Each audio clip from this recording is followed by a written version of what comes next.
हे गिरिधर, हे गोपाल, जन्म तो माता कुंती ने मुझे भी दिया। खून तो पांडवों सा मेरे रगों में भी था। फिर क्यों न मेरी किस्मत ने कभी माता का प्यार पाया। भले ही मैं पूरी जिंदगी अपने वर्ण से अनभिज्ञ रहा।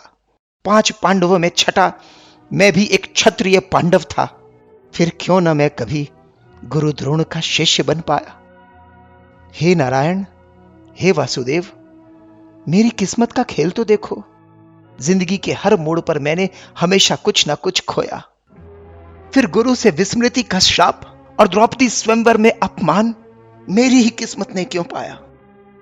हे हरि, हे यशोदानंदन, अगर आज मैं इस युद्ध भूमि का हिस्सा बन पाया तो सिर्फ मित्र दुर्योधन की कृपा से। फिर पांडवों के विरुद्ध लड़ते देख क्यों दुनिया ने मुझे गलत पाया।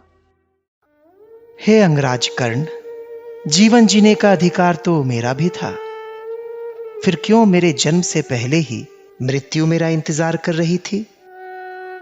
माता पिता के प्यार पर हक तो मेरा भी था।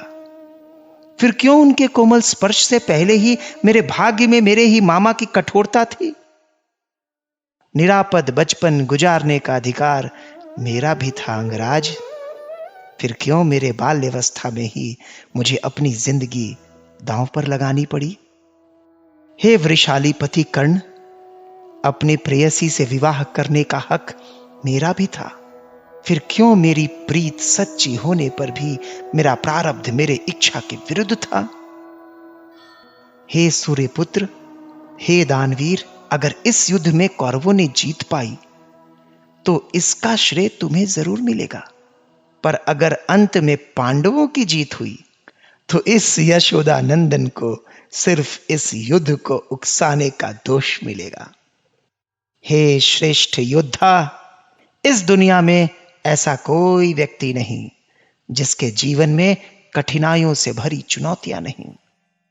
जिंदगी ने हमारे साथ कितना अनुचित किया, कितना अपमान किया, यह महत्वपूर्ण नहीं। अगर कुछ महत्वपूर्ण है तो उस समय हमने उन परिस्थितियों पर कैसी प्रतिक्रिया दी, यह महत्वपूर्ण है। जीवन में यदि कुछ सत्य है तो वो है धर्म। जिंदगी भले जितनी भी कठोर हो, हमें हमेशा धर्म पर ही चलना चाहिए। हमेशा धर्म पर ही चलना चाहिए।